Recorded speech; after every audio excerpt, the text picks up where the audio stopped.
ہاں جی اگلا سوال کریں جی. اچھا جی علی بھائی، دوسرا سوال جو ہے، اگلا سوال وہ بیسیکلی کلمے سے ریلیٹڈ ہے.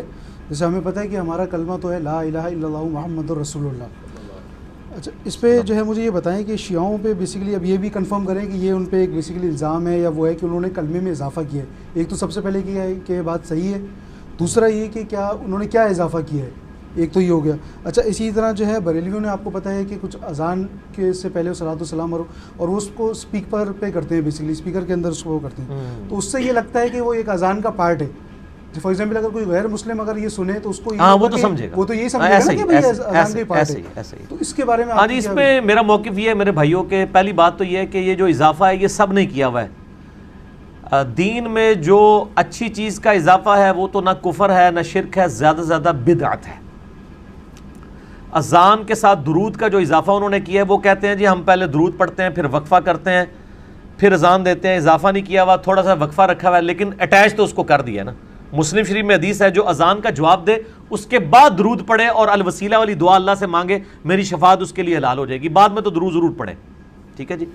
پہلے والا جو درود ہے وہ اذان کے ساتھ اس طریقے سے جوڑ کے، تو اس کی مخالفت تو خود غلام سعود سعیدی رحمہ اللہ تعالیٰ جو پاکستان لیول کے محدث تھے بریلویوں کے اور علمی اعتبار سے میرے استاد بھی ہیں، انہوں نے تو باقاعدہ خود اس کے خلاف لکھا ہے اور انہوں نے بڑا یعنی سخت الفاظ میں لکھا ہے شرح صحیح مسلم میں کہ حضرت بلال ہم سے زیادہ عاشق رسول تھے، وہ اذان سے پہلے وقفہ کر کے درود نہیں پڑھا کرتے تھے. تو آپ نے ایک چیز یعنی ایڈ کی، اور ان کی مسجد میں اذان سے پہلے درود نہیں ہوتا تھا، اذان کے بعد پڑھواتے تھے. وہ بھی کہتے تھے 4-5 دن کے بعد ایک اذان کے بعد. روٹین نہیں بنائی تھی، وہ کہتے ہیں منع کیا ہوا کہ روٹین نہیں بنانی ہے، اس کو کوئی حصہ نہ سمجھ لے. اور 4-5 دن کے بعد اس لیے کہ ہم پہ کوئی وہابی ہونے کا فتویٰ نہ لگا دے. ظاہر ہے دونوں طرف بیلنس رکھنی پڑتی ہے نا، کیا کریں آپ کس معاشرے میں رہ رہے ہیں. پتہ ان کو بھی تھا، انہوں نے لکھ دی ہے یہ بات شرح صحیح مسلم کے اندر.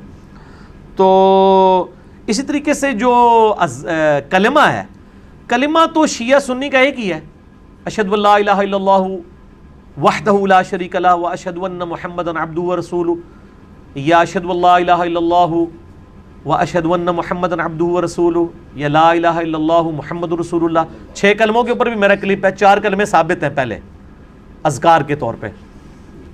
تو آپ لکھ دیں 6 کلموں کا ثبوت انجینئر محمد علی مرزا، تو نکل آئے گا وہ کلپ. باقی جو شہادت ثلاثہ اسے کہتے ہیں، تیسری شہادت، یعنی اشہد ان علی ولی اللہ، کہ ہم گواہی دیتے ہیں کہ علی جو ہیں وہ اللہ کے ولی ہیں. ہمیں اس جملے سے تو کوئی اختلاف نہیں ہے.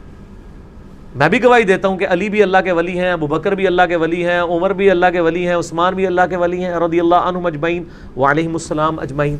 لیکن اس کو کلمے کے ساتھ ایڈ کر دینا یہ بدعت ہے، اور یہ خود شیعہ علماء نے اس پہ بدعت کا فتویٰ لگایا ہوا ہے. اسی لیے شیعہ اب تک جو نماز پڑھ رہے ہیں نا، اللہ کے فضل سے نماز میں شہادت ثلاثہ کوئی نہیں ہے. نماز میں وہ محمد عبدہ رسول کو رک جاتے ہیں. جب بھی کوئی شیعہ ملے اس کو کوئی نماز بتاؤ، اپنی کتابوں سے دکھاؤ اور خود کیا پڑھتے ہو، اس میں علی ولی اللہ کیوں نہیں پڑھتے ہو. اذان میں تو ایڈیشن کر لی، وہ تو اہل سنت میں بھی بریلویوں نے درود شریف کے حوالے سے ایک وہ ایڈیشن والا معاملہ کر دیا. اور اس طریقے سے دیوبند اہل حدیث نے بھی ایڈیشن کی ہوئی ہے، وہ بھی جمعے کے خطبوں میں خلفائے راشدین کے نام لیتے ہیں. تو نبی علیہ السلام نے تو نہیں 4 خلفاء کے نام لیے، آپ نے کیوں لینے تھے، وہ تو بعد میں منع ہے. تو وہ جب آپ شیعہ سے بات کریں گے وہ کہتے ہیں آپ بھی جناب یہ جو حضرت ابو بکر کے لیے، عمر کے لیے، عثمان کے لیے، علی کے لیے 4 کے نام لے کے حدیثیں بیان کرتے ہیں، تو یہ نبی علیہ السلام کے خطبے میں بیان کرتے تھے؟ تو ہم کہتے ہیں نہیں کرتے تھے، وہ تو کسی ایک موقع پہ حدیث بیان کی تھی. تو وہ کہتے ہیں آپ نے بھی تو یہ ایڈیشن کی ہوئی ہے. یہ وہی بات ہے کہ بیٹا تو کیوں فیل ہوا، ابا جی تھوڑے دوست کا منڈا بھی فیل ہو گیا، آپ کے دوست کا بیٹا بھی فیل ہو گیا، میں بھی فیل ہو گیا، تو کیا کون سی نئی بات ہے، فیل دونوں ہی ہوئے ہیں. تو یہ چیزیں جو ہے نا وہ بدعات میں آتی ہیں. اس سے کوئی کلمہ لادہ نہیں ہو گیا، کوئی دین لادہ نہیں ہو گیا، وہ اسلام سے خارج نہیں ہو گئے ہیں.